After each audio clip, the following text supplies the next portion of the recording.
histoire terrible. Tu es sûr de vouloir l'entendre? Oui, je veux savoir. Très bien.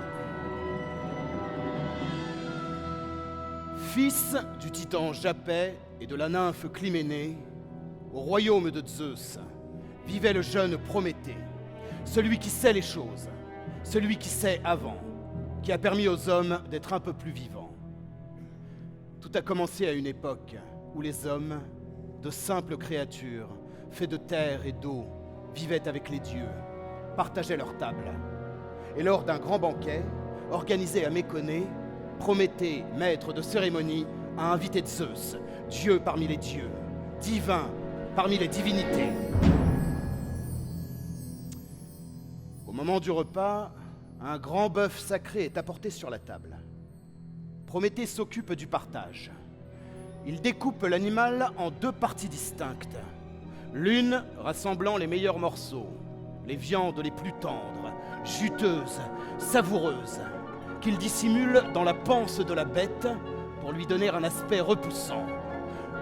L'autre, réunissant les graisses et les os blancs, est caché sous une fine couche de chair appétissante. Prométhée joue un tour à Zeus, mais ce dernier, plus rusé que son hôte, sent le piège venir, mais décide de prendre la partie morbide. Il est irrité, il est très en colère, et se venge en déclarant que les dieux et les hommes, dorénavant, seront séparés. Le lien est coupé. Ils devront se passer de sa foudre divine et de son feu sacré. Les humains démunis errent tels des ombres, perdus dans la nuit.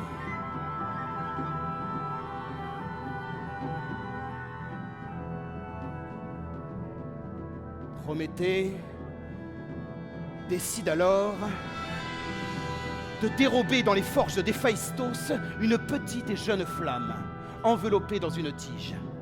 Il la donne aux hommes qui sortent enfin de l'obscurité, peuvent à nouveau se réchauffer, s'alimenter, vivre.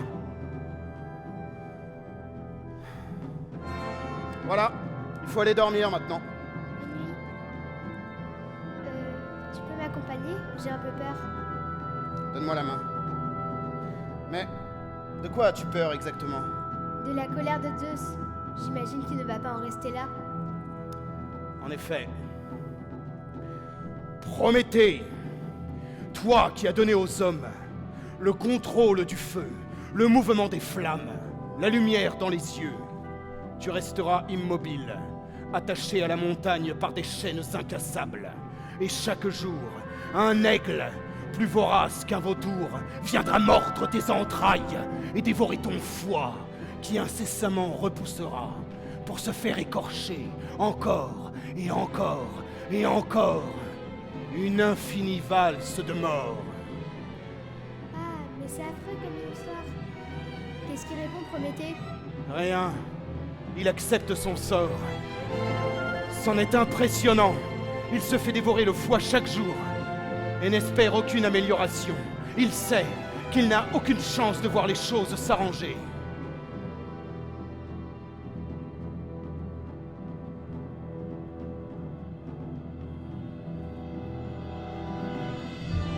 Mais c'est pas vrai, on le sait.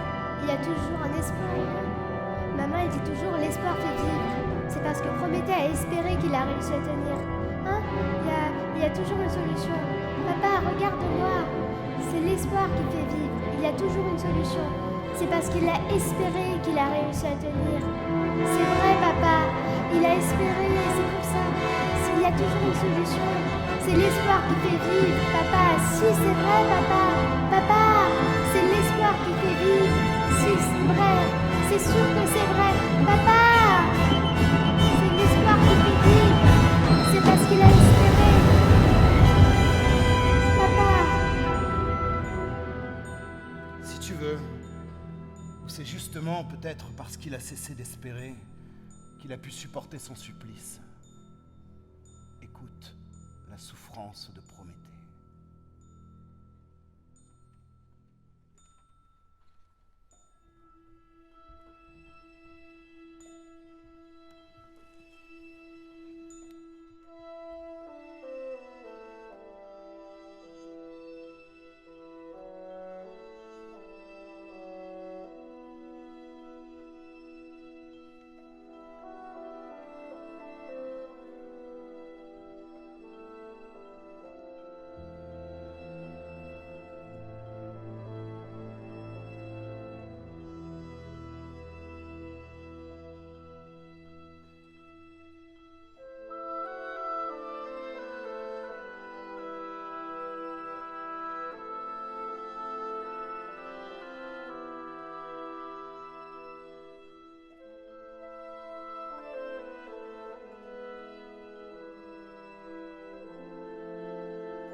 C'est horrible. Mais en acceptant comme ça son destin sans se révolter, il a dû encore plus s'énerver Zeus, non? Tu ne crois pas si bien dire, oui. Ce que voulait Zeus, c'était lui faire regretter son geste, le faire souffrir pour qu'il comprenne. Mais là, Prométhée acceptait sans rien dire. Il avait presque l'air satisfait. Alors, Zeus s'est fâché encore plus fort. Prométhée me défie pour la seconde fois. Je vois tous ces foyers allumés par les hommes, toutes ces flammes cultivées, domptées, emprisonnées. Grâce au feu, cette vile créature, ce pauvre fou, terrifie les fauves et fait pleurer les loups, prend le dessus sur les choses et les êtres, se pense demi-dieu, une sorte de maître. Mais il s'est asservi lui-même, il nourrit de gigantesques brasiers alimentés de haine, d'innombrables charniers d'âmes en peine. L'homme se tue de ses propres mains, ridicule silhouette et prétentieux pantin. Ainsi, pour le condamner un peu plus encore, je vais créer pour lui une jeteuse de sorts.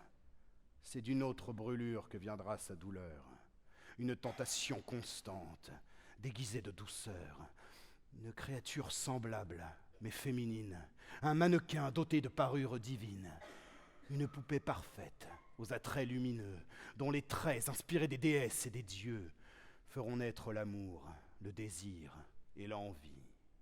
Cette première femme, appelée Pandore, séduira le frère de Prométhée, Épiméthée, celui qui ne comprend les choses qu'après.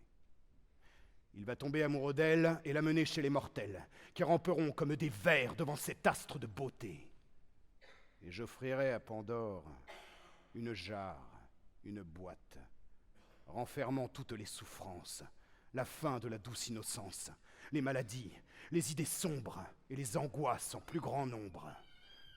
Il ne faudra jamais ouvrir ce puissant fond qui vous attire, où tous les maux viendront frapper toute la vie, l'humanité. Mais je le sais, Pandore ouvrira la boîte.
La boîte?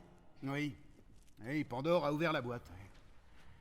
Et comme Zeus l'avait prévu, tous les maux en sont sortis. Les tourments les plus terribles se sont abattus sur l'espèce humaine, gagnant les terres et les océans, les villes, les champs, se propageant le jour, la nuit, dans les cœurs et dans les esprits. Les chagrins et les peines, les maladies et les souffrances, les conflits et les guerres, la mort et son silence. Pandore a aussitôt reposé le couvercle, mais c'était trop tard. Le mal, sous toutes ses formes, en était sorti. Or, quelque chose n'avait pas eu le temps de s'échapper. L'espérance, l'espoir. Et si l'espoir ne s'est pas envolé avec les autres mots, c'est qu'il est resté caché dans la fameuse jarre. Mais il s'est malgré tout répandu au plus profond du cœur des hommes, lui permettant de supporter tous les autres mots, comme une lumière dans l'obscurité.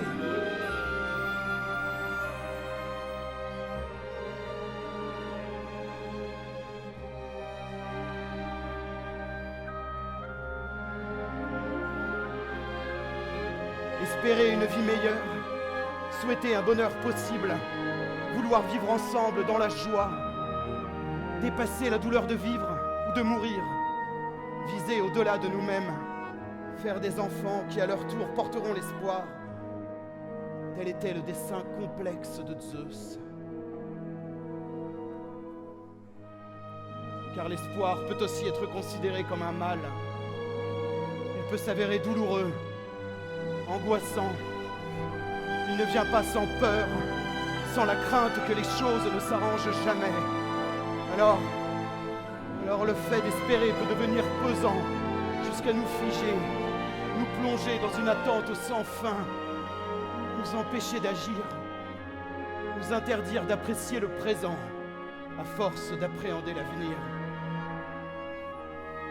L'espérance conforte l'humanité dans un vain espoir de changement. Espérer, c'est accepter que le monde est laid, cruel, que l'on attend autre chose. Espérer, c'est se résigner. L'espérance est capable de nous faire entreprendre toutes sortes de choses jusqu'au plus inconsidéré. L'homme se pense plus fort qu'il ne l'est et s'engage sans conscience dans les projets les plus fous, sans se soucier des conséquences. Il ne cesse d'aller sous prétexte de progrès, toujours plus vite, toujours plus loin, sans savoir s'arrêter, jusqu'à menacer de détruire tout ce qui l'entoure, lui permet de vivre. L'homme est un être insatiable, que l'envie irrépressible de se développer pousse à commettre les pires atrocités.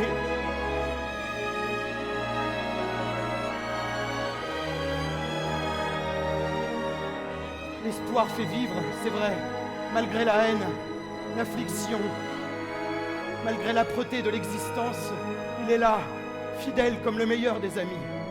L'espoir est ce qui nous lie. Il est le bâton qui nous aide à tenir debout, à maintenir le cap, à avancer encore et toujours, alors que l'on souhaiterait parfois prendre le temps, s'arrêter, se poser, se coucher. Moi, je veux pas me coucher. Ah. Mais est-ce que ce serait pas plus simple que ça, en fait? Prométhée, Pandore et tout ça, c'est un mythe, une histoire. C'est ça qui nous relie aujourd'hui, pas la soif de se développer. Ce sont les histoires, les œuvres qui font le lien entre les hommes. Ce soir, par exemple, ce qui nous relie tous, c'est ce concert, cette représentation. C'est ce genre d'événement où les hommes peuvent coexister en bonne intelligence. C'est ça, c'est juste ça. C'est par l'art que l'intelligence peut vaincre. Oui. Ah oui, tu as raison. Tu as raison, mais... Et Prométhée, il en est où? Il souffre toujours? Non. Non, Zeus l'a libéré. Tu vois, même quand on ne croit en plus rien, même quand on n'attend plus rien, un espoir est possible. L'avenir, Victor Hugo, 1872.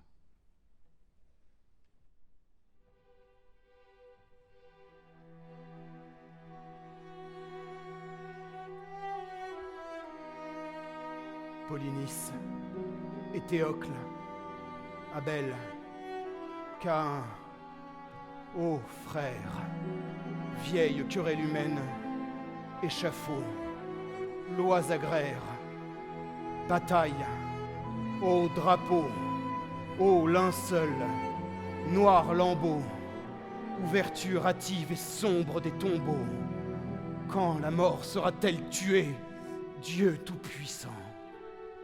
Ô sainte paix, la guerre est la prostituée, elle est la concubine infâme du hasard. Attila sans génie et Tamerlan sans art sont ses amants. Elle a pour eux des préférences. Elle traîne au charnier toutes nos espérances, égorge nos printemps, foule aux pieds nos souhaits. Et comme elle est la haine, ô ciel bleu, je la hais. J'espère en toi, marcheur qui vient dans les ténèbres, à venir.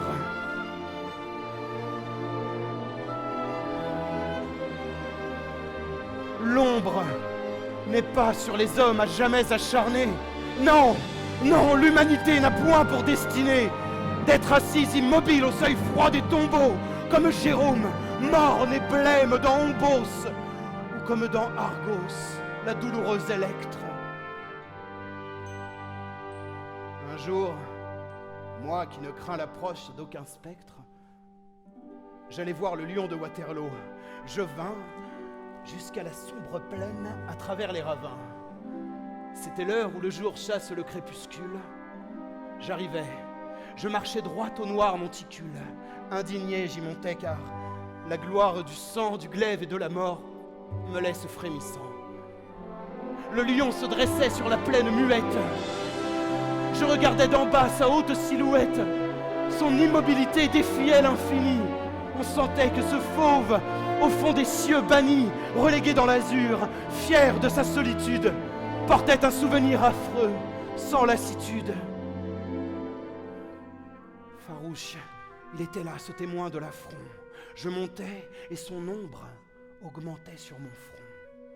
Et tout en gravissant vers l'âpre plateforme, je disais « Il attend que la terre s'endorme. » Mais il est implacable. Et la nuit, par moments, ce bronze doit jeter un sourd rugissement. Et les hommes, fuyant ce champ visionnaire, doutent si c'est le monstre ou si c'est le tonnerre. J'arrivais jusqu'à lui, pas à pas, m'approchant. J'attendais une foudre et j'entendis un chant.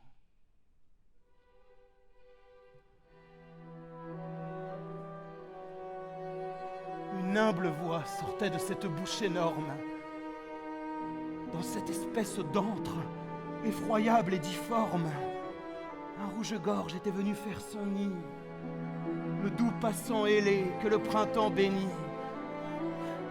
Sans peur de la mâchoire affreusement levée, entre ses dents d'airain, avait mis sa couvée. Et l'oiseau gazouillait dans le lion pensif. Le mont tragique était debout, comme un récif, dans la plaine jadis de tant de sang vermeil. Et comme je songeais, pâle et prêtant l'oreille, je sentis un esprit profond me visiter. Et, peuple, je compris que j'entendais chanter l'espoir dans ce qui fut le désespoir naguère et la paix dans la gueule horrible de la guerre.